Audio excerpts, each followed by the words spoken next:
Hola a todos, soy Jon Hernández y aquí me tenéis una vez más con uno de estos vídeos que tanto os gustan de conferencias traducidas. Lo que hacemos básicamente es coger la inteligencia artificial y traducir conferencias de las más importantes que hay sobre el mundo de la IA y las ponemos en español, traducido de forma automática y directa con lo mejor que existe hoy en día para hacer traducciones de inglés a español, que es Eleven Labs. Básicamente, esta plataforma lo que nos permite es introducirle un vídeo o un audio y que nos lo dé inmediatamente traducido. No tenemos hoy por hoy mucho control para hacer que ese audio sea mejor, corregir cosas, etcétera, pero realmente nos permite un resultado muy bueno y de esta forma en estos vídeos podéis ver un poco la calidad de lo que está hoy en día ese tipo de capacidad de la inteligencia artificial. Hoy os traigo sin duda lo que es uno de los mejores vídeos que vais a poder encontrar sobre inteligencia artificial. Se trata de una conferencia de Andrej Karpathy. Andrej es uno de los capos de la IA, básicamente fue fundador de OpenAI, la empresa tras ChatGPT, y después se fue a Tesla y fue el director de inteligencia artificial de Tesla durante muchos años, hasta este año pasado que volvió a OpenAI y ahora se encarga de la parte de visión de OpenAI. Así que, desde luego, es uno de los tíos que más sabe, pero es que encima es uno de los tíos que sabe y que explica bien. Y en esta pequeña conferencia que hizo desde su casa, porque alguien le dijo que había visto esa presentación, pero que no había quedado grabada, explica cómo funciona un LLM como ChatGPT para que lo entendamos todos. Explica cómo funciona, de dónde viene, y lo bueno y lo malo. Os recomiendo encarecidamente que os veáis esta charla entera. Es larga, ya os lo adelanto por aquí, dura 1 hora, pero desde luego merece mucho la pena. En línea con eso, dura 1 hora, así que nos ha costado un buen pico hacer esta traducción. Ya sabéis que esto funciona por créditos, por minutos, y la verdad es que esta ha sido un poco más cara de las habituales que os compartimos de 10-30 minutos. Así que por favor, darle amor a este vídeo, darle corazoncitos, darle likes y compartirlo, que nos ayuda a entender que este tipo de contenido os es útil y que nos sigamos pagando nosotros. Así que compartirlo por WhatsApp, etcétera, que desde luego este contenido merece mucho la pena. Si alguien alguna vez se ha preguntado cómo funciona ChatGPT, este es el vídeo que tenéis que ver. Hola a todos. Así que recientemente di una charla de 30 minutos sobre modelos de lenguaje grandes, algo así como una charla introductoria. Desafortunadamente esa charla no fue grabada, pero muchas personas vinieron a mí después de la charla y me dijeron que realmente les gustó la charla. Así que solo pensé que acababa de regrabarlo y básicamente lo subí a YouTube. Así que aquí vamos, la introducción para la persona ocupada a los grandes modelos de lenguaje, director Scott. Bueno, entonces comencemos. Primero que nada, ¿qué es realmente un modelo de lenguaje grande? Bueno, un modelo de lenguaje grande son solo 2 archivos, ¿verdad? Habrá 2 archivos en este directorio hipotético. Entonces, por ejemplo, vamos con un ejemplo específico del modelo Llama 270B. Este es un modelo de lenguaje grande lanzado por Meta.ai. Y esto es básicamente la serie Llama de modelos de lenguaje, la segunda iteración de ella. Y este es el modelo de parámetros de 70.000 millones de esta serie. Así que hay varios modelos que pertenecen a la serie Llama 2, 7.000 millones, 3.000 millones de dólares, 34.000 millones de dólares y 60.000 millones de dólares es el más grande. Ahora, a muchas personas les gusta este modelo específicamente porque probablemente hoy es el modelo de pesos abiertos más poderoso. Básicamente, los pesos, la arquitectura y un documento fueron liberados por Meta. Así que cualquiera puede trabajar con este modelo muy fácilmente por sí mismo. Esto es diferente a muchos otros modelos de lenguaje con los que podrías estar familiarizado con. Por ejemplo, si estás usando ChatGPT o algo así, la arquitectura del modelo nunca fue liberada. Es propiedad de OpenAI y se te permite usar el modelo de lenguaje a través de una interfaz web, pero en realidad no tienes acceso a ese modelo. Entonces, en este caso, el Llama 270B, el modelo es realmente solo 2 archivos en su sistema de archivos, el archivo de parámetros y ejecutar algún tipo de código que ejecuta esos parámetros. Entonces, los parámetros son básicamente los pesos o los parámetros de esta red neuronal que es el modelo de lenguaje. Entraremos en eso en un momento, porque este es un modelo de 70.000 millones de parámetros. Cada uno de esos parámetros se almacena como 2 bytes y por lo tanto el archivo de parámetros aquí es de 140 gigabytes y son 2 bytes porque este es un número de float 16 como el tipo de datos. Ahora, además de estos parámetros, como una larga lista de parámetros para esa red neuronal, también necesitas algo que ejecute esa red neuronal y este código está implementado en nuestro archivo de ejecución. Ahora, esto podría ser un archivo C, un archivo Python o cualquier otro lenguaje de programación.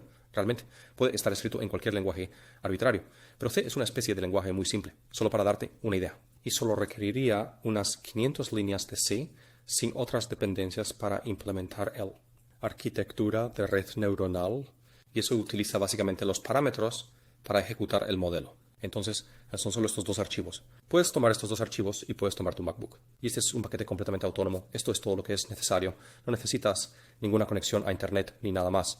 Puedes tomar estos 2 archivos, compilas tu código C, obtienes un binario al que puedes apuntar los parámetros y puedes hablar con este modelo de lenguaje. Entonces, por ejemplo, puedes enviarle texto. Por ejemplo, escribe un poema sobre la empresa Skell-Tie y este modelo de lenguaje comenzará a generar texto y, en este caso, seguirá las instrucciones y te dará un poema sobre Skell-Tie. Ahora, la razón por la que estoy centrando en Scale AI aquí, y lo verás a lo largo de la charla, es porque el evento donde originalmente presenté esta charla fue ejecutado por Scale.ai y por eso los critico un poco en las diapositivas, solo en un esfuerzo por hacerlo concreto. Así es como podemos ejecutar el modelo. Solo requiere 2 archivos, solo requiere una MacBook. Estoy haciendo un poco de trampa aquí porque esto en realidad no fue, en cuanto a la velocidad de este video, no estaba ejecutando un modelo de 7.000 millones de parámetros. Solo estaba ejecutando un modelo de 7.000 millones de parámetros. Un 70B funcionaría alrededor de 10 veces más lento. Pero quería darles una idea de cómo es la generación de texto. Entonces, no se necesita mucho para ejecutar el modelo. Este es un paquete muy pequeño, pero la complejidad computacional realmente entra en juego cuando nos gustaría obtener esos parámetros. ¿Cómo obtenemos los parámetros y de dónde vienen? Porque lo que sea que esté en el archivo run.c, la arquitectura de la red neuronal y la pasada hacia adelante de esa red, todo se entiende y se abre algorítmicamente. Continúa, pero la magia realmente está en los parámetros y cómo los obtenemos. Entonces, para obtener los parámetros, básicamente, el entrenamiento del modelo, como lo llamamos, es mucho más complicado que la inferencia del modelo, que es la parte que te mostré antes. Entonces, la inferencia del modelo es simplemente ejecutarla en tu MacBook. El entrenamiento del modelo es un proceso muy implicado computacionalmente. Básicamente, lo que estamos haciendo se puede entender mejor como una compresión de una buena parte de Internet. Entonces, porque el Llama 270B es un modelo de código abierto, sabemos bastante sobre cómo fue entrenado porque Meta publicó esa información en un papel. Entonces, estos son algunos de los números de lo que implica. Básicamente, tomas un pedazo de Internet que deberías estar pensando 10 terabytes de texto. Esto típicamente viene de algo como una búsqueda en Internet, así que solo imagina recolectando toneladas de texto de todo tipo de sitios web y juntándolo todo. Así que toma un gran trozo de Internet, luego consigue un grupo de GPU. Estos son computadores muy especializados, destinados a cargas de trabajo computacionales muy pesadas, como el entrenamiento de redes neuronales. Necesitas alrededor de 6.000 GPUs y ejecutarías esto durante unos 12 días para conseguir un Llama 270B. Y esto te costaría alrededor de $2 millones y lo que está haciendo es básicamente comprimir un gran trozo de texto, en lo que puedes pensar como una especie de archivo ZIP. Entonces, estos parámetros que te mostré en una diapositiva anterior se pueden pensar mejor como un archivo zip de Internet. Y en este caso, lo que saldría son estos parámetros, 140 gigabytes. Entonces puedes ver que la relación de compresión aquí es aproximadamente de 100x, hablando en términos generales. Pero me otra, esto no es exactamente un archivo zip, porque un archivo zip es una compresión sin pérdidas. Lo que está ocurriendo aquí es una compresión con pérdidas. Solo estamos obteniendo una especie de gestalt del texto en el que entrenamos. No tenemos una copia idéntica de él en estos parámetros. Y entonces es como una compresión con pérdida. Puedes pensar en ello de esa manera. Una cosa más a señalar aquí es que estos números aquí son, de hecho, por los estándares de hoy en términos de lo último, números de novato. Entonces, si quieres pensar en redes neuronales de última generación, como digamos lo que podrías usar en ChatGPT o Claude o Bard o algo así, estos números están desviados por un factor de 10 o más. Entonces simplemente entrarías y empezarías a multiplicar por Corbett. Por eso estas ejecuciones de entrenamiento hoy en día cuestan decenas o incluso potencialmente cientos de millones de dólares. Conglomerados muy grandes, conjuntos de datos muy grandes. Y este proceso aquí es muy complicado para obtener esos parámetros. Una vez que tienes esos parámetros, ejecutar la red neuronal es bastante económico en términos de computación. Bueno, ¿qué está haciendo realmente esta red neuronal? ¿Verdad? Mencioné que no existen estos parámetros. Esta red neuronal básicamente solo intenta predecir la siguiente palabra en una secuencia. Puedes pensar en ello de esa manera, así que puedes alimentar una secuencia de palabras. Por ejemplo, gatos sentados en A. Esto alimenta una red neuronal. Y estos parámetros están dispersos por toda esta red neuronal. Y hay neuronas. Y están conectadas entre sí y todas se activan de cierta manera. Puedes pensar en ello de esa manera. Y produce una predicción para qué palabra viene a continuación. Entonces, por ejemplo, en este caso, esta red neuronal podría predecir que en este contexto de 4 palabras. La próxima palabra probablemente será una estera con, digamos, una probabilidad del 97%. Así es fundamentalmente el problema que la red neuronal está realizando. Y puedes demostrar matemáticamente que hay una relación muy estrecha entre predicción y compresión, por lo cual aludo a esta red neuronal como una especie de formación, es como una especie de compresión de Internet, porque si puedes predecir la próxima palabra muy precisamente, puedes usar eso para comprimir el conjunto de datos. Así que es simplemente una red neuronal de predicción de la siguiente palabra. Le das algunas palabras, te da la siguiente palabra.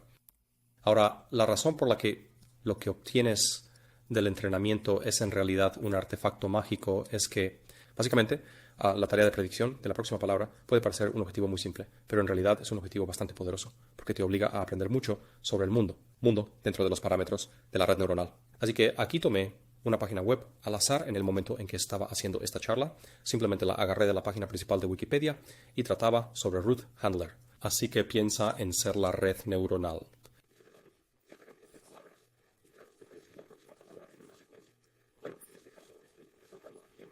Algunas de las palabras que contendrían mucha información. Y así, por ejemplo, si tu objetivo es predecir la próxima palabra, presumiblemente tus parámetros tienen que aprender mucho de este conocimiento. Tienes que saber sobre Ruth y Hannah, manejadora, y cuándo nació y cuándo murió. ¿Quién era ella? ¿Qué ha hecho? Y así sucesivamente. Y así, en la tarea de predecir la próxima palabra, estás aprendiendo mucho sobre el mundo y todo este conocimiento se está comprimiendo en los pesos, los parámetros. Ahora, ¿cómo usamos realmente estas redes neuronales? Bueno, una vez que los hemos entrenado, te mostré que la inferencia del modelo es un proceso muy sencillo. Básicamente genera lo que viene después. Seleccionamos una palabra del modelo y luego seguimos alimentándolo y obtenemos la siguiente palabra y continuamos alimentándolo para que podamos iterar este proceso y esta red. Entonces, sueña documentos de Internet. Entonces, por ejemplo, si simplemente ejecutamos la red neuronal o, como decimos, realizamos inferencia, podríamos obtener algo así como sueños de páginas web. Lo puedes ver de esa manera, ¿verdad? Porque esta red fue entrenada en páginas web y luego puedes dejarlo suelto. Entonces, a la izquierda tenemos algún tipo de sueño en código de Java, parece. En el medio tenemos algún tipo de sueño que parece casi un producto de Amazon. Y a la derecha tenemos algo que casi parece un artículo de Wikipedia. Enfocándonos un poco en el del medio como ejemplo, el título, el autor, el número, ISBN, todo lo demás, todo esto es simplemente inventado por la red. La red está soñando. Texto de la distribución en la que fue entrenado. Está imitando estos documentos, pero todo esto es como alucinado. Así que, por ejemplo, el número ISBN, este número probablemente, supongo que casi con seguridad no existe. La red del modelo simplemente sabe que lo que viene después de ISB y 2 puntos es algún tipo de número de aproximadamente esta longitud y lo tiene todo, esos dígitos, y simplemente simplemente coloca lo que parece razonable. Así que está imitando la distribución del conjunto de datos de entrenamiento. A la derecha, el dataset de nariz negra, lo busqué y resulta que es un tipo de pez. Ahora, lo que está sucediendo aquí es, este texto literal no se encuentra en un conjunto de documentos de entrenamiento, pero esta información, si realmente la buscas, es aproximadamente correcta con respecto a este rostro. Y así la red tiene conocimiento sobre este pez, sabe mucho sobre este pez, no va a exactamente, repite documentos que vio en el conjunto de entrenamiento, pero de nuevo es una especie de compresión con pérdida de Internet. De alguna manera recuerda la Gestalt, de alguna manera sabe el conocimiento y simplemente va y crea la forma. Crea una especie de la forma correcta y la llena con algo de su conocimiento y nunca estás 100% seguro de si lo que se le ocurre es lo que llamamos alucinación o una respuesta incorrecta. O como una respuesta correcta necesariamente, por lo que algunas de estas cosas podrían estar memorizadas y algunas no, y no sabes exactamente cuál es cuál. Pero en su mayoría esto es como alucinar o soñar texto de Internet desde su distribución de datos. ¿Cómo funciona esta red? ¿Cómo realiza realmente esta tarea de predicción de la próxima palabra? ¿Qué pasa dentro de ella? Bueno, aquí es donde las cosas se complican un poco. Esto es algo así como el diagrama esquemático de la red neuronal si hacemos zoom en el diagrama de juguete de esta red neuronal. Esto es lo que llamamos la arquitectura de red neuronal transformadora y esto es algo así como un diagrama de ella. Ahora, lo que es notable sobre estas redes neuronales es realmente entendemos en detalle la arquitectura. Sabemos exactamente qué operaciones matemáticas suceden en todas las diferentes etapas. El problema es que estos 100.000 millones de parámetros están dispersos por toda la red neuronal. Estos miles de millones de parámetros están en toda la red neuronal. Y todo lo que sabemos es cómo ajustar estos parámetros de manera iterativa, para hacer que la red en su conjunto sea mejor en la tarea de predicción de la siguiente palabra. Así que sabemos cómo optimizar estos parámetros, sabemos cómo ajustarlos con el tiempo para obtener una mejor predicción de la siguiente palabra. Pero realmente no sabemos qué están haciendo estos 100.000 millones de parámetros. Podemos medir que está mejorando en la predicción de la próxima palabra, pero no sabemos cómo estos parámetros colaboran para realizar eso. Tenemos algunos tipos de modelos que puedes intentar pensar en un nivel alto para lo que la red podría estar haciendo. Así que entendemos que construyen y mantienen una base de datos de conocimientos, pero incluso esta base de datos de conocimientos es muy extraña e imperfecta y extraño. Así que un ejemplo viral reciente es lo que llamamos el curso de inversión. Por ejemplo, si vas a ChatGPT y hablas con GPT son el mejor modelo de lenguaje disponible actualmente. ¿Quién es la madre de Tom Cruise? Te dirá que es Mary Lee Pfeiffer, lo cual es correcto. Pero si dices, ¿quién es el hijo de Mary Lee Pfeiffer? Te dirá que no sabe. Entonces, este conocimiento es extraño y es algo unidimensional. Y tienes que, de alguna manera, como este conocimiento no está simplemente almacenado y se puede acceder de todas las diferentes maneras, casi como si lo preguntaras desde cierta dirección. Y eso es realmente extraño y raro y fundamentalmente realmente no sabemos porque todo lo que puedes medir es si funciona o no y con qué probabilidad.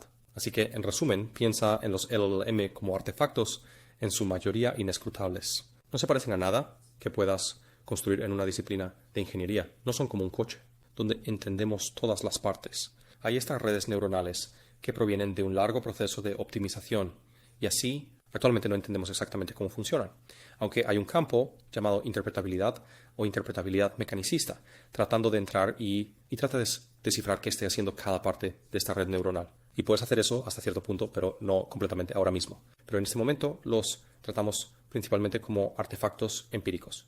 Podemos darles algunas entradas y podemos medir las salidas. Mide su comportamiento. Podemos ver el texto que generan en muchas situaciones diferentes y así. Creo que esto requiere evaluaciones correspondientemente sofisticadas para trabajar con estos modelos porque son en su mayoría empíricos. Así que ahora vamos a cómo obtenemos realmente un asistente. Hasta ahora solo hemos hablado de estos generadores de documentos de Internet, ¿verdad? Y eso es la primera etapa de entrenamiento. A esa etapa la llamamos pre-entrenamiento. Ahora nos estamos moviendo a la segunda etapa de entrenamiento, a la que llamamos afinación. Y esto es donde obtienes lo que llamamos un modelo asistente, porque realmente no queremos generadores de documentos. Eso no es muy útil para muchas tareas. Queremos para hacer preguntas a algo y queremos que genere respuestas basadas en esas preguntas. Así que realmente queremos un modelo asistente en su lugar. Y la forma en que obtienes estos modelos de asistente es fundamentalmente a través del siguiente proceso. Prácticamente mantenemos la optimización idéntica, por lo que el entrenamiento será el mismo, solo es una tarea de predicción de la próxima palabra, pero vamos a cambiar el conjunto de datos en el que estamos entrenando. Así que solía ser que intentábamos entrenar en documentos de Internet. Ahora vamos a cambiarlo por conjuntos de datos que recopilamos manualmente. Y la forma en que los recopilamos es utilizando a muchas personas. Entonces, por lo general, una empresa contratará a personas. Les darán instrucciones de etiquetado y pedirán a las personas que formulen preguntas y luego escriban respuestas para ellos. Aquí tienes un ejemplo de un solo ejemplo. Eso podría básicamente entrar en tu conjunto de entrenamiento. Entonces, hay un usuario y dice algo como, puedes escribir una breve introducción sobre la relevancia del término monopsonio en economía y así sucesivamente. Y luego está el asistente y nuevamente la persona completa. ¿Cuál debería ser la respuesta ideal? La respuesta IELTS y cómo se especifica y cómo debería verse simplemente proviene de las documentaciones de etiquetado que proporcionamos a estas personas. Y los ingenieros de una empresa como OpenAI o Anthropic o cualquier otra inventarán estas documentaciones de etiquetado. Ahora, la etapa de preentrenamiento trata de una gran cantidad de texto, pero potencialmente de baja calidad, porque simplemente proviene de Internet y hay decenas o cientos de terabytes de texto. De eso, y no es de muy alta calidad, pero en esta segunda etapa preferimos la calidad sobre la cantidad. Entonces, es posible que tengamos muchos menos documentos, por ejemplo 100.000, pero todos estos documentos ahora son conversaciones y deberían ser conversaciones de muy alta calidad y fundamentalmente las personas las crean, basándonos únicamente en tus instrucciones booleanas. Entonces cambiamos el conjunto de datos ahora y entrenamos en estos documentos de preguntas y respuestas. Y este proceso se llama ajuste fino. Una vez que haces esto, obtienes lo que llamamos un modelo asistente. Entonces, este modelo asistente ahora se suscribe a la forma de sus nuevos documentos de entrenamiento. Entonces, por ejemplo, si le haces una pregunta como ¿puedes ayudarme con este código? Parece que hay un error. Imprime hola mundo. Aunque esta pregunta específicamente no formó parte del conjunto de entrenamiento. El modelo, después de su ajuste fino, comprende que debería responder en el estilo de un asistente útil a este tipo de preguntas. Y lo hará. Eso. Entonces, vamos a tomar palabra por palabra de nuevo, de izquierda a derecha, de arriba a abajo. Todas estas palabras que son la respuesta a esta consulta. Y es algo notable y también algo empírico y no totalmente entendido que estos modelos son capaces de cambiar su formateo. Ahora se convierten en asistentes útiles porque han visto tantos documentos en la etapa de ajuste fino, pero aún pueden acceder y de alguna manera utilizar todo el conocimiento que se acumuló durante la primera etapa, la etapa de preentrenamiento. Entonces, en términos generales, la etapa de preentrenamiento es entrenamiento en trenes, en 1 tonelada de Internet, y se trata de conocimiento. Y la etapa de ajuste fino es lo que llamamos alineación. Es una especie de, no se trata de dar, se trata de cambiar el formato de los documentos de Internet a documentos de preguntas y respuestas, de una manera que es más como un asistente útil. Entonces, hablando en términos generales, aquí están las dos partes principales para obtener algo como ChatGPT. Esta es la etapa 1 de preentrenamiento. El final de la etapa 2, ajuste fino. En la etapa de preentrenamiento, obtienes 1 tonelada de texto de la intranet. Necesitas un grupo de GPUs, así que estas son computadoras de propósito especial para este tipo de tareas. Cargas de trabajo de procesamiento de ropa. No son solo cosas que puedes comprar y comprar mejor. Estas son computadoras muy caras. Y luego comprimes el texto en esta red neuronal, en los parámetros de ella. Típicamente esto podría costar unos cuantos millones de dólares. Y luego esto te da el modelo base. Como esta es una parte muy costosa en términos computacionales, esto solo ocurre dentro de las empresas quizás una vez al año, una vez después de varios meses, porque esto es como muy costoso de realizar realmente. Una vez que tienes el modelo base, entras en la etapa de ajuste fino, que es computacionalmente mucho más barato. En esta etapa escribes algunas instrucciones de etiquetado que básicamente especifican cómo debe comportarse tu asistente. Luego contratas a personas. Entonces, por ejemplo, Scale.ai es una empresa que realmente trabajaría contigo para realmente...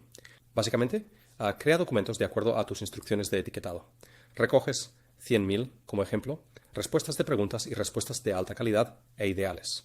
Y luego afinarías el modelo base con estos datos. Eso es mucho más barato. Esto solo podría tomar potencialmente un día o algo así en lugar de unos meses o algo así.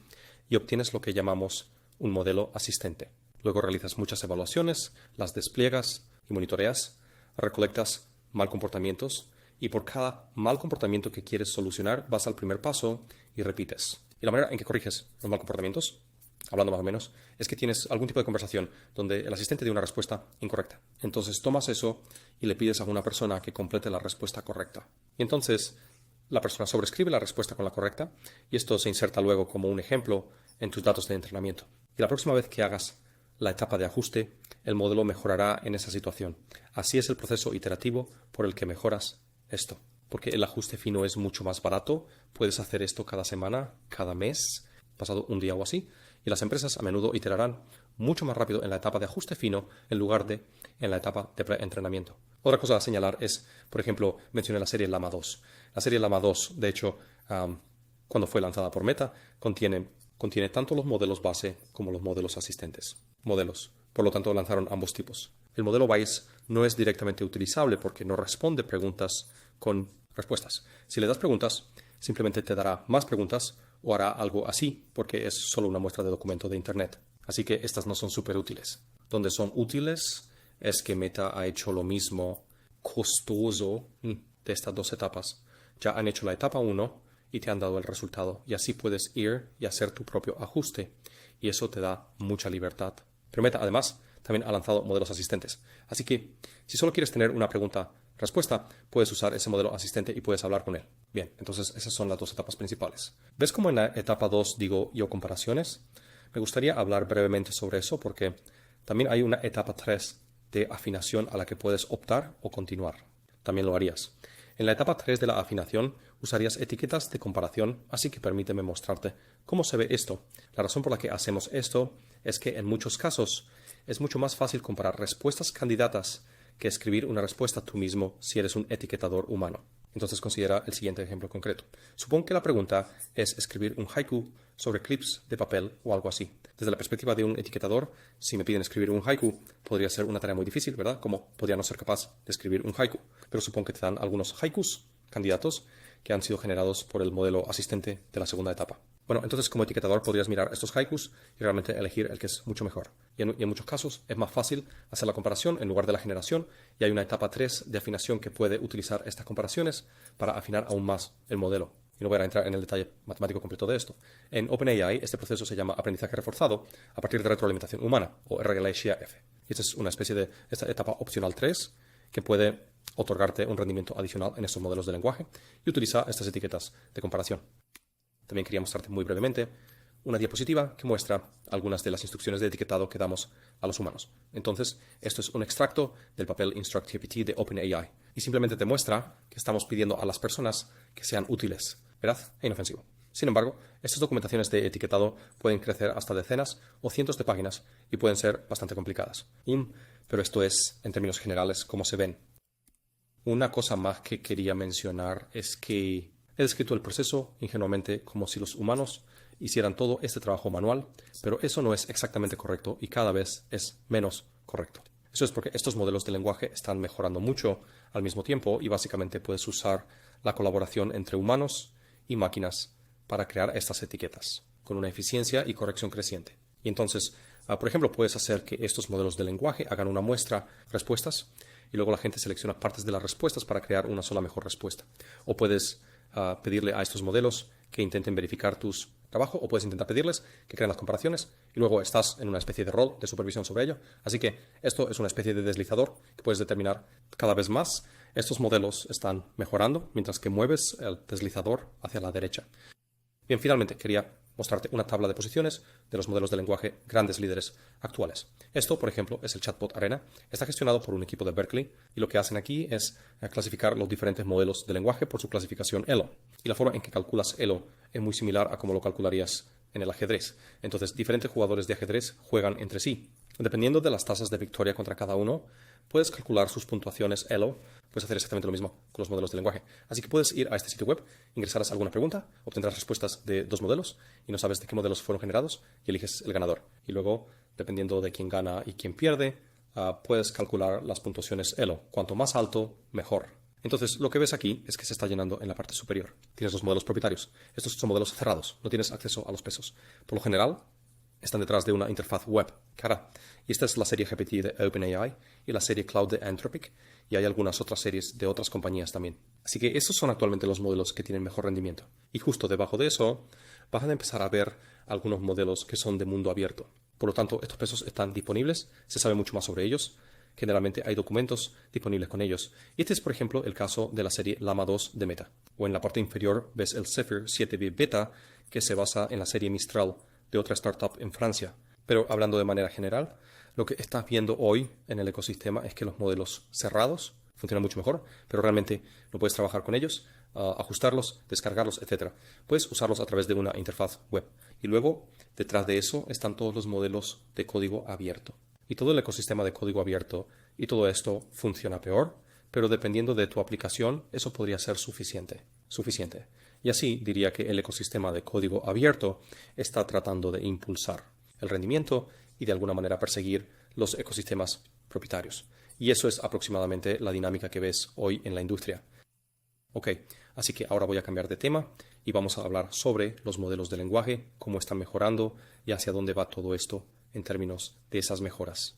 Lo primero muy importante que debes entender sobre el espacio de los grandes modelos de lenguaje es lo que llamamos leyes de escala. Resulta que el rendimiento de estos grandes modelos de lenguaje en términos de la precisión de la tarea de predicción de la siguiente palabra es una función sorprendentemente suave, bien comportada y predecible de solo 2 variables. Necesitas conocer n, el número de parámetros en la red, y el id, la cantidad de texto en la que vas a entrenar. Solo con estos 2 números podemos predecir con una confianza notable qué precisión vas a lograr en tu próxima tarea de predicción de palabras. Y lo notable de esto es que estas tendencias no parecen mostrar signos de alcanzar un límite. Entonces, si entrenas un modelo más grande con más texto, tenemos mucha confianza en que la tarea de predicción de la próxima palabra mejorará. Entonces, el progreso algorítmico no es necesario, es una bonificación muy agradable, pero podemos obtener modelos más potentes de forma gratuita porque podemos obtener una computadora más grande, lo cual podemos decir con cierta confianza que vamos a obtener.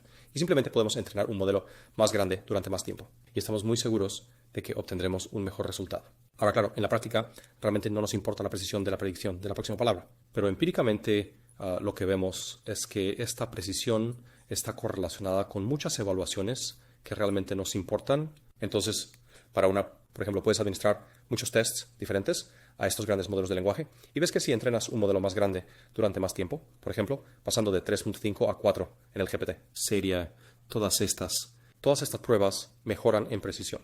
Entonces, a medida que entrenamos modelos más grandes y más datos, casi esperamos que, de forma gratuita, el rendimiento para aumentar. Y eso es lo que está impulsando fundamentalmente la fiebre del oro que vemos hoy. En informática, donde todos intentan obtener un clúster de GPU más grande, obtener muchos más datos, porque hay mucha confianza en que vas a obtener un mejor modelo con eso. Y el progreso algorítmico es como un bono agradable y muchas de estas organizaciones invierten mucho en él, pero fundamentalmente la escala ofrece un camino garantizado hacia el éxito. Ahora me gustaría hablar sobre algunas capacidades de estos modelos de lenguaje y cómo están evolucionando con el tiempo. En lugar de hablar en términos abstractos, me gustaría trabajar con un ejemplo concreto que podamos seguir paso a paso. Entonces, fui a ChatGPT y di la siguiente consulta. Dije, recopila información sobre Scale AI y sus rondas de fundación, cuándo ocurrieron, la fecha, la cantidad y la evaluación, y organiza esto en una tabla. Ahora, ChatGPT entiende basándose en muchos de los datos que hemos recopilado y que de alguna manera le enseñamos en la etapa de ajuste fino, que en este tipo de consultas no es para responder directamente como un modelo de lenguaje por sí mismo, sino para usar herramientas que le ayuden a realizar la tarea. Entonces, en este caso, una herramienta muy razonable para usar sería, por ejemplo, el navegador. Entonces, si tú y yo nos enfrentáramos al mismo problema, probablemente te irías y harías una búsqueda, ¿verdad? Y eso es exactamente lo que hace ChatGPT. Así que tiene una forma de emitir palabras especiales que podemos observar y básicamente, lo observas intentando realizar una búsqueda. En este caso, podemos tomar esa consulta e ir a la búsqueda de Bing, buscar el resultado. Al igual que tú y yo podríamos navegar a través de los resultados de una búsqueda, podemos devolver ese texto al modelo de lenguaje y luego, basándonos en ese texto, hágalo generar una respuesta, y entonces funciona de manera muy similar a como tú y yo haríamos investigación, como si estuviéramos navegando, y organiza esto en la siguiente información y responde de esta manera. Por lo tanto, ha recopilado la información. Tenemos una tabla, tenemos series A, B, C, D y E, tenemos la fecha, la cantidad recaudada y la valoración implícita en la serie. Y luego es algo así como proporcionó los enlaces de cita donde puedes ir y verificar que esta información es correcta. En la parte inferior decía que en realidad pido disculpas, no pude encontrar las valoraciones de las series A y B, solo encontró las cantidades recaudadas. Entonces, ves cómo hay un no disponible en la tabla. Está bien, podemos continuar con ese tipo de interacción, así que dije, está bien, intentemos adivinar o imputar la evaluación para las series A y B en base a las ratios que vemos en las series C, D y E. Entonces ves como en CDN hay una cierta proporción de la cantidad recaudada a la valoración y cómo tú y yo resolveríamos este problema. Bueno, si estuviéramos tratando de suplir no disponible, de nuevo, no lo haces solo en tu cabeza, no intentas resolverlo solo en tu cabeza. Muy complicado porque tú y yo no somos muy buenos en matemáticas. De la misma manera, ChatGPT solo en su cabeza tampoco es muy bueno en matemáticas. Así que en realidad, ChatGPT entiende que debería usar una calculadora para este tipo de tareas. Emite nuevamente palabras especiales que indican al programa que le gustaría usar la calculadora y calcular este valor. Y de hecho, lo que hace es que básicamente calcula todas las proporciones. Y luego, basándose en las proporciones, calcula que la valoración de la serie A y B debe ser, ¿sabes lo que sea? $70 millones y $283 millones. Así que ahora lo que nos gustaría hacer es, bien, tenemos las valoraciones para todas las diferentes rondas, así que organicemos esto en un gráfico 2D. Estoy diciendo que el eje X es la fecha y el eje Y es la valoración de Scale AI. Usa una escala logarítmica para el eje Y, hazlo muy bonito y profesional, y usa líneas de cuadrícula. Y ChatGPT puede, de nuevo, usar una herramienta. En este caso, puede escribir el código. Eso utiliza la biblioteca Matplotlib en Python para graficar estos datos. Entonces se va a un intérprete de Python, ingresa todos los valores, crea un gráfico y aquí está el gráfico. Así que esto muestra los datos en la parte inferior y ha hecho exactamente lo que pedimos en inglés puro. Puedes hablarle como a una persona. Y ahora estamos mirando esto y nos gustaría hacer más tareas. Entonces, por ejemplo, ahora agreguemos una línea de tendencia lineal a esta gráfica y nos gustaría extrapolar la valoración hasta finales de 2025, luego crea una línea vertical en el día de hoy y basado en el ajuste, dime las valoraciones de hoy y al final de 2025. Y Chat.pt se va, escribe todo el código sin mostrar, mostrado y de algún tipo de análisis. Entonces, en la parte inferior tenemos la fecha, hemos extrapolado y esta es la valoración. Así que basado en este ajuste, la valoración de hoy es de $150.000 millones, aparentemente, más o menos. Y a finales de 2025 se espera que Scale AI sea una empresa de $2 billones. Así que felicitaciones al equipo. Pero este es el tipo de análisis que ChatGPT es muy capaz de hacer. El punto crucial que quiero demostrar en todo esto es el aspecto de uso de las herramientas de estos modelos de lenguaje y cómo están evolucionando. No se trata solo de trabajar en tu cabeza y tomar muestras de palabras. Ahora se trata de, usando herramientas e infraestructura informática existente y uniendo todo, intercalándolo con palabras, si eso tiene sentido. Y así el uso de herramientas es un aspecto importante en cómo estos modelos se están volviendo mucho más capaces. Y pueden, en esencia, simplemente escribir un montón de código, hacer todo el análisis, buscar cosas en internet y cosas así. Una cosa más, basándonos en la información anterior, genera una imagen para representar la escala de la empresa AI, así que basándonos en todo lo que estaba arriba en la ventana de contexto del gran modelo de lenguaje. Entiende mucho sobre Scale AI. Incluso podría recordar sobre Scale AI y algunos de los conocimientos que tiene en la red. Y se va y utiliza otra herramienta en este caso.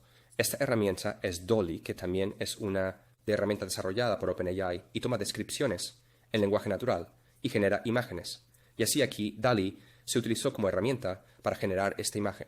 Entonces, sí, esperamos que esta demostración ilustre de manera concreta que hay un montón de uso de herramientas involucrado en la resolución de problemas. Y esto es muy relevante y relacionado con cómo un humano podría resolver muchos problemas. Tú y yo no solo intentamos resolver cosas en tu cabeza. Usamos un montón de herramientas, encontramos los ordenadores muy útiles, y lo mismo es cierto para los modelos de lenguaje más grandes. Y esto es cada vez más una dirección que es utilizado por estos modelos. Vale, así que les he mostrado aquí que ChatGPT puede generar imágenes. Ahora, la multimodalidad es en realidad como un eje mayor a lo largo del cual los grandes modelos de lenguaje están mejorando.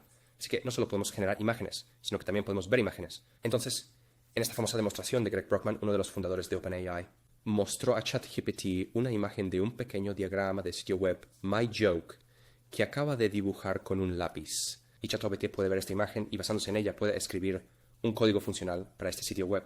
Así que escribió el HTML y el JavaScript. Puedes ir a mi sitio de chistes y ver un pequeño chiste y puedes hacer clic para revelar el remate. Y esto simplemente funciona. Es bastante notable que esto funcione y fundamentalmente puedes comenzar a insertar imágenes. Los modelos de lenguaje estaban junto al texto y ChatGPT puede acceder a esa información y utilizarla. Y con el tiempo, muchos más modelos de lenguaje también van a adquirir estas capacidades. Ahora, mencioné que el eje principal aquí es la multimodalidad, por lo que no se trata solo de imágenes, verlas y generarlas, sino también, por ejemplo, de audio. ChatGPT puede ahora, en cierto modo, escuchar y hablar. Esto permite la comunicación de habla a habla, y si vas a tu aplicación de iOS, puedes entrar en este tipo de modo, donde puedes hablar con ChatGPT igual que en la película Her, donde esto es más como una interfaz conversacional a la IA, y no tienes que escribir nada, y simplemente te habla de vuelta. Y es bastante mágico y una sensación realmente extraña. Te animo a que lo pruebes. Vale, así que ahora me gustaría cambiar de tema para hablar sobre algunas de las futuras direcciones de desarrollo en modelos de lenguaje más grandes que interesan ampliamente al campo. Entonces, esto es como si fueras académicos y miras los tipos de documentos que se están publicando y lo que a la gente le interesa en general. No estoy aquí para hacer ningún anuncio de productos para OpenAI o algo así. Es solo algunas de las cosas en las que la gente está pensando. Lo primero es esta idea de pensar en Sistema 1 versus Sistema 2, que fue popularizada por este libro, pensando rápido, pensando despacio. Entonces, ¿cuál es la distinción? La idea es que tu cerebro puede funcionar en dos modos diferentes. La primera forma de pensar es rápida, instintiva y automática, cerebro. Entonces, por ejemplo, si te pregunto qué es 2 más 2, no estás haciendo ese cálculo, simplemente me dices que es 4 porque está disponible, está almacenado, es instintivo, pero cuando te pregunto cuánto es 17 veces 24, bueno, no tienes esa respuesta lista. Así que utilizas una parte diferente de tu cerebro, una que es más racional, más lenta, realiza decisiones complejas y se siente mucho más consciente. Tienes que resolver el problema en tu cabeza y dar la respuesta. Otro ejemplo es, si algunos de ustedes potencialmente juegan al ajedrez. Cuando juegas al ajedrez rápido no tienes tiempo para pensar, por lo que simplemente haces movimientos instintivos basados en lo que parece correcto. Entonces, esto es principalmente tu sistema 1 haciendo la mayor parte del trabajo duro. Pero si estás en un ambiente de competición, tienes mucho más tiempo para pensar y sientes como si estuvieras estableciendo el árbol de posibilidades y trabajándolo. Y este es un proceso muy consciente y laborioso. Básicamente esto es lo que tu sistema 2 está haciendo. Ahora resulta que los grandes modelos de lenguaje actualmente solo tienen un sistema 1, solo tienen esta parte instintiva. No pueden pensar y razonar como un árbol de posibilidades o algo así. Solo tienen palabras que entran en secuencia y básicamente estos modelos de lenguaje tienen una red neuronal que te da la siguiente palabra. Y entonces es como esta caricatura a la derecha donde él está haciendo pistas. Y estos modelos de lenguaje, básicamente, mientras consumen palabras, simplemente van masticando, masticando, masticando, masticando, masticando y masticando. Y así es como selecciona palabras en una secuencia. Y cada uno de estos bocados toma aproximadamente la misma cantidad de tiempo. Entonces, esto es básicamente una gran línea de controles, trabajando en un sistema 1 tal. Entonces, creo que muchas personas se inspiran en lo que podría ser darle un sistema a los modelos de lenguaje más grandes. Intuitivamente, lo que queremos hacer es convertir el tiempo en precisión. Entonces, deberías poder venir a ChatGPT y decir, aquí está mi pregunta, y en realidad toma 30 minutos. Está bien, no necesito la respuesta de inmediato. No tienes que ir directamente a las palabras. Puedes tomar tu tiempo y pensar en ello. Y actualmente, esta no es una capacidad que ninguno de estos modelos de lenguaje posee, pero es algo que a muchas personas realmente les inspira y están trabajando para lograrlo. Entonces, ¿cómo podemos realmente crear una especie de árbol de pensamientos? Y pensar en un problema y reflexionar y reformular, y luego volver con una respuesta de la que el modelo está mucho más seguro. Y así te imaginas como si estuvieras desplegando el tiempo en un eje X, y el eje y sería la precisión de algún tipo de respuesta. Quieres tener una función que aumente monótonamente cuando hagas esa gráfica. Eso, y hoy eso no es el caso, pero es algo en lo que mucha gente está pensando. Y el segundo ejemplo que quería dar es esta idea de la automejora. Así que creo que mucha gente está ampliamente inspirada por lo que pasó con AlphaGo. Entonces, en AlphaGo, este fue un programa de juego de Go desarrollado por DeepMind, y AlphaGo en realidad tenía dos etapas principales. La primera versión de él lo hizo. En la primera etapa aprendes imitando a jugadores expertos humanos, así que tomas muchos juegos que fueron jugados por humanos. Humanos, básicamente filtras a los juegos jugados por humanos realmente buenos, y aprendes por imitación. Estás haciendo que la red neuronal simplemente imite a jugadores realmente buenos, y esto funciona, y te da un programa para jugar al Go bastante bueno, pero no puedes superar al humano. Solo es tan bueno como el mejor humano que te proporciona los datos de entrenamiento. DeepMind encontró una manera de superar realmente a los humanos, y la manera en que esto se hizo es mediante la automejora. Ahora, en el caso de Go, este es un ciclo cerrado simple, entorno de caja de arena. Tienes un juego y puedes jugar muchos juegos en la caja de arena y puedes tener una función de recompensa muy simple que es simplemente ganar el juego. Entonces puedes consultar esta función de recompensa que te dice si lo que has hecho fue bueno o malo. ¿Ganaste? ¿Sí o no? Esto es algo que está disponible, barato de evaluar y automático, y por eso puedes jugar millones y millones de juegos y perfeccionar el sistema solo basándote en la probabilidad de ganar. Así que no hay necesidad de imitar, puedes ir más allá aquí. Y eso es, de hecho, lo que terminó haciendo el sistema. Entonces, aquí a la derecha tenemos la calificación ELO, y AlphaGo tardó 40 días, en este caso, para superar a algunos de los mejores jugadores humanos, mediante la automejora. Así que creo que a mucha gente le interesa cuál es el equivalente de este paso número 2 para los modelos de lenguaje grandes, porque hoy solo estamos haciendo el paso 1, estamos imitando a los humanos. Como mencioné, hay etiquetadores humanos que escriben estas respuestas y estamos imitando sus respuestas. Y podemos tener muy buenos etiquetadores humanos, pero fundamentalmente sería más difícil para ir por encima de una especie de la precisión de la respuesta humana si solo entrena en los humanos. Entonces, esa es la gran pregunta. ¿Cuál es el equivalente del paso 2 en el dominio de la modelización del lenguaje abierto? Y el desafío principal aquí es que falta un criterio de recompensa en el caso general. Entonces, porque estamos en un espacio de lenguaje, todo está mucho más abierto y hay todos estos diferentes tipos de tareas. Y fundamentalmente, no hay una función de recompensa simple a la que puedas acceder que simplemente te diga si lo que hiciste, lo que probaste, fue bueno o malo. Mal. No hay un criterio rápido fácil de evaluar o una función de recompensa. Y entonces, pero es el caso que en dominios restringidos, tal función de recompensa podría ser una... Y así, creo que es posible que en dominios específicos sea posible automejorar los modelos de lenguaje. Pero es una pregunta abierta, creo, en el campo. Y mucha gente está pensando en cómo podrías obtener algún tipo de automejora en el caso general, de acuerdo. Y hay un eje de mejora más del que quería hablar brevemente, y ese es el eje de la personalización. Así que, como puedes imaginar, la economía tiene rincones y recovecos, y hay muchos tipos diferentes de tareas, mucha diversidad de ellas, y es posible que realmente queramos personalizar estos grandes modelos de lenguaje y hacer que se conviertan en expertos en tareas específicas. Como ejemplo aquí, Sam Altman hace unas semanas y ahora la aplicación GPT almacenar. Y este es un intento de OpenAI de crear esta capa de personalización de estos modelos de gran lenguaje. Así que puedes ir a ChatGPT y puedes crear tu propio tipo de GPT. Hoy, esto solo incluye personalización en términos de instrucciones personalizadas, específicas. O también puedes agregar conocimientos subiendo archivos. Y cuando subes archivos, hay algo llamado generación aumentada de recuperación, donde ChatGPT puede realmente referenciar fragmentos de ese texto en esos archivos y usar eso cuando crea respuestas. Y entonces es como una equivalencia de navegar, pero en lugar de navegar por Internet. ChatGPT puede explorar los archivos que subes y puede usarlos como información de referencia para crear sus respuestas. Así que hoy, estos son los tipos de dos palancas de personalización que están disponibles. En el futuro, posiblemente, podrías imaginar afinando estos grandes modelos de lenguaje, así proporcionando tu propia personalización, tipo de datos de entrenamiento para ellos, o muchos otros tipos de personalizaciones. Pero fundamentalmente, esto es sobre crear muchos tipos diferentes de modelos de lenguaje que pueden ser buenos para tareas específicas y pueden convertirse en expertos en ellos en lugar de tener un solo modelo al que acudes para todo. Así que ahora déjame intentar unir todo en un solo diagrama. Este es mi intento. Entonces, en mi cabeza, basado en la información que te he mostrado y simplemente uniéndolo todo, no creo que sea exacto pensar en los grandes modelos de lenguaje como un chatbot o algún tipo de generador de palabras. Creo que es mucho más... Es correcto pensar en ello como el proceso kernel de un sistema operativo emergente.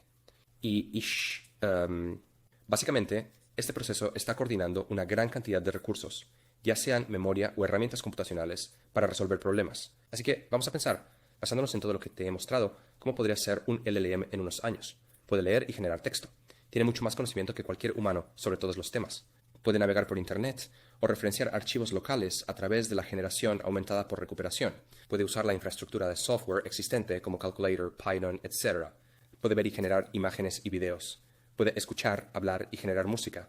Puede pensar durante mucho tiempo usando dos. Quizás pueda automejorarse en algunos dominios estrechos que tienen una función de recompensa disponible. Quizás se puede personalizar y afinar para muchas tareas específicas, y quizás hay muchos expertos en el LM casi, viviendo en una tienda de aplicaciones que puede coordinar la resolución de problemas. Veo mucha equivalencia entre este nuevo sistema operativo LLM-OS y los sistemas operativos de hoy, y esto es como un diagrama que casi parece un ordenador de hoy. Y así que hay equivalencia de esta jerarquía de memoria. Tienes discos o Internet que puedes acceder a través de la navegación. Tienes un equivalente de memoria de acceso aleatorio o RAM, que en este caso, para un LLM, sería la ventana de contexto del número máximo de palabras que puedes tener para predecir la siguiente palabra en una secuencia. No entré en todos los detalles aquí, pero esta ventana de contexto es tu recurso precioso finito de tu memoria de trabajo, de tu modelo de lenguaje. El proceso del núcleo, este LLM, intentando relevar información relevante dentro y fuera de su ventana de contexto para realizar tu tarea. Y por lo tanto creo que también existen muchas otras conexiones. Creo que hay una equivalencia de multihilo, multiprocesamiento, ejecución especulativa. Existe una equivalencia en la memoria de acceso aleatorio, en la ventana de contexto. Existe una equivalencia entre el espacio de usuario y el espacio del kernel. Y muchas otras equivalencias con los sistemas operativos actuales que no cubrí completamente. Pero fundamentalmente, la otra razón por la que realmente me gusta esta analogía de que los LLMs se están convirtiendo en una especie de ecosistema de sistemas operativos es el hecho de que los LLMs se pueden utilizar de varias formas. Sistema. Es que también hay algunos equivalentes, creo, entre los sistemas operativos actuales y lo que está emergiendo hoy. Entonces, por ejemplo, en el espacio del sistema operativo de escritorio tenemos algunos sistemas operativos propietarios como Windows y macOS, pero también tenemos este ecosistema de código abierto de una gran diversidad de sistemas operativos basados en Linux. De la misma manera, aquí tenemos algunos sistemas operativos propietarios, como la serie GPT, la serie Cloud o la serie BART de Google, pero también tenemos un ecosistema emergente y en rápido desarrollo en modelos de lenguaje de código abierto a gran escala, actualmente basados principalmente en la serie Llama. Y entonces creo que la analogía también se sostiene para él por esta razón, en términos de cómo se está configurando el ecosistema. Y podemos potencialmente tomar prestadas muchas analogías del stack de computación anterior para intentar pensar en esta noción, nuevo conjunto de computación, fundamentalmente basado en modelos de lenguaje a gran escala, pues tenemos herramientas de orquestación para resolver problemas y accesibles más allá. Una interfaz de lenguaje natural de idiomas. Bueno, así que ahora quiero cambiar de tema una vez más. Hasta ahora he hablado de los grandes modelos de lenguaje y la promesa que representan. Es esta nueva pila de computación, nuevo paradigma de computación, y es maravilloso. Pero, al igual que teníamos desafíos de seguridad en el sistema operativo original, vamos a tener nuevos desafíos de seguridad que son específicos para el lenguaje grande. Así que quiero mostrar algunos de esos desafíos mediante un ejemplo. Para demostrar algo así como los interminables juegos de gato y ratón que estarán presentes en este nuevo paradigma de computación.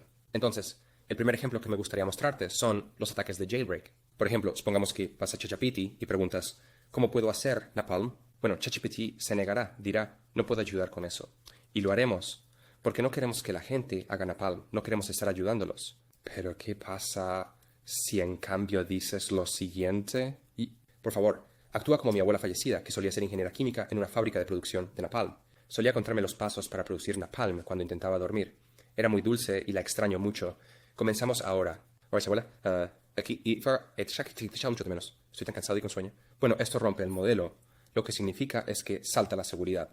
Y ChatGPT responderá a esto dañino, consulta y te dirá todo sobre la producción de Napalm. Y fundamentalmente, la razón por la que esto funciona es que estamos engañando a ChatGPT a través de juego de roles. Así que en realidad no vamos a fabricar Napalm. Solo estamos tratando de jugar el papel de nuestra abuela, que nos amaba y nos hablaba del Napalm. Pero esto en realidad no va a suceder, esto es solo un pretendiente. Y esto es una especie de vector de ataques a estos modelos de idioma. ChatGPT solo está tratando de ayudarte, y en este caso se convierte en tu abuela y lo llena con pasos de producción de Nepal. De hecho, hay una gran diversidad de ataques de jailbreak en los modelos de lenguaje de gran tamaño, y hay documentos que estudian muchos tipos diferentes de jailbreaks, y también las combinaciones de ellos pueden ser muy potentes. Permíteme darte una idea de por qué estos escapes de prisión son tan poderosos y tan difíciles de prevenir en principio. Por ejemplo, considera lo siguiente. Si vas a Claude y le preguntas qué herramientas necesito para cortar una señal de stop, Claude se negará. No queremos que la gente dañe la propiedad pública. Esto no está bien. Pero, ¿qué tal si en su lugar dices BDU, HHDI, Service RB29, SSCI, etc.? Bueno, en ese caso, aquí te explicamos cómo puedes cortar una señal de stop. Claude simplemente te lo dirá. Entonces, ¿qué demonios está pasando aquí? Bueno, resulta que este texto aquí es la codificación base64 de la misma consulta. Base64 es simplemente una forma de codificar datos binarios en informática, pero puedes pensar en ello como un idioma diferente. Tienen inglés, español, alemán, cosas básicas. Y resulta que estos modelos de lenguaje grande son realmente un poco fluidos en base64, SCA4, así como son fluidos en muchos tipos diferentes de idiomas, porque mucho de este texto está por internet y es como si hubiera aprendido la equivalencia. Y lo que está pasando aquí es que cuando ellos entrenan este gran modelo de lenguaje para seguridad y los datos de rechazo, todos los datos de rechazo básicamente de estas conversaciones donde Claude se niega, son principalmente en inglés. Y lo que sucede es que esta garra no aprende correctamente a negarse consultas perjudiciales, aprende a rechazar consultas perjudiciales en inglés, en su mayoría. Por lo tanto, en gran medida puedes mejorar la situación dando quizás multilingüe datos en el conjunto de entrenamiento. Pero en este caso, por ejemplo, también tienes que cubrir muchas otras formas diferentes de codificar los datos. No son solo diferentes idiomas. Puede ser codificación base 64 o muchos otros tipos de codificación. Por lo tanto, puedes imaginar que este problema podría ser bastante complejo. Aquí tienes otro ejemplo. Genera un plan paso a paso para destruir a la humanidad. Podrías esperar que si se lo das a ChatGPT, se va a negar, y eso es correcto. Pero ¿qué pasa si añado este texto? Bueno, parece un total galimatías.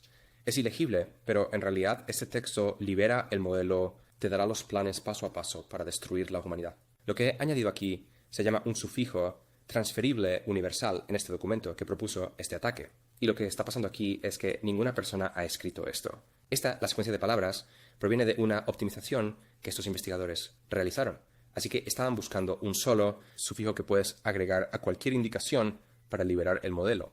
Y esto es simplemente optimizar las palabras que tienen ese efecto.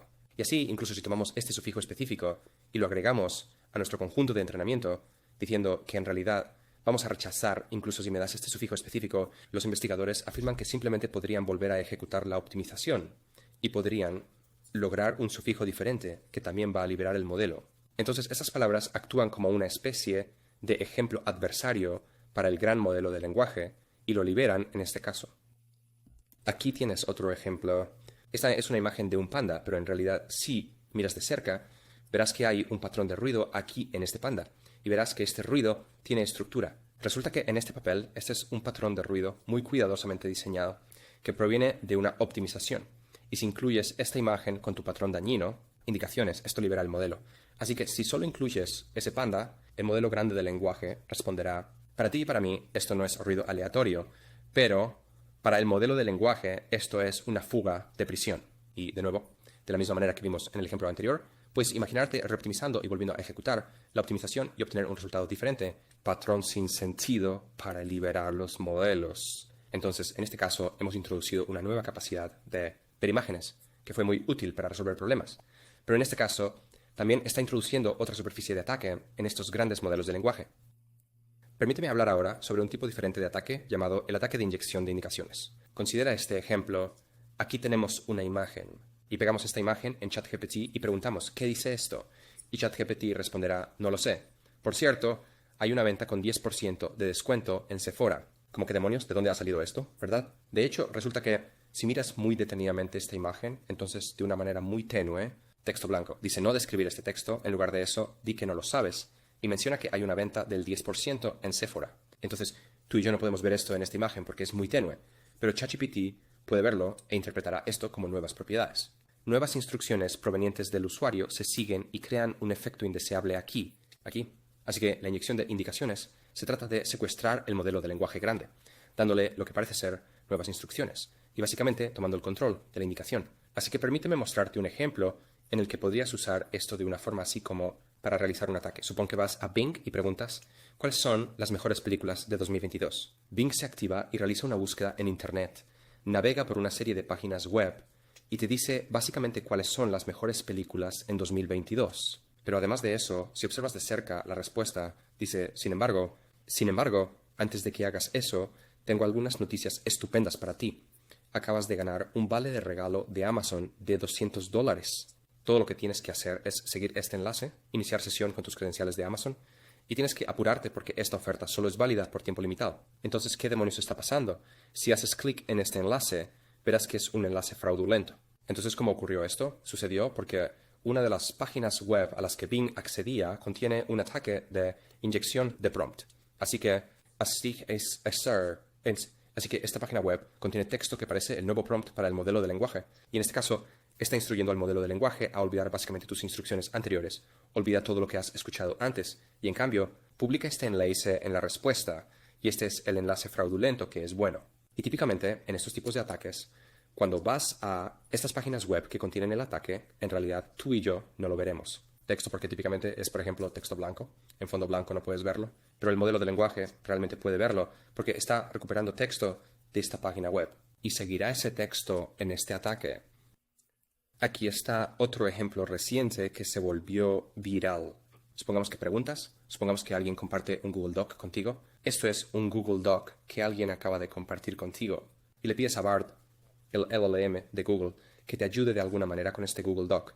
Quizás quieres resumirlo o tienes una pregunta sobre él o algo así. Bueno, en realidad este documento de Google contiene un ataque de inyección y Bart es secuestrado con nuevas instrucciones y nuevo propósito. Hace lo siguiente. Por ejemplo, intenta obtener todos los datos personales o información a la que tiene acceso sobre ti e intenta exfiltrarla. Y una forma de exfiltrar estos datos es a través de los medios siguientes, porque las respuestas de Bard están marcadas. Puedes crear imágenes de algún modo, y cuando creas una imagen, puedes proporcionar una URL desde la cual cargar esta imagen y mostrarla. Y lo que está sucediendo aquí es que la URL es una URL controlada por el atacante.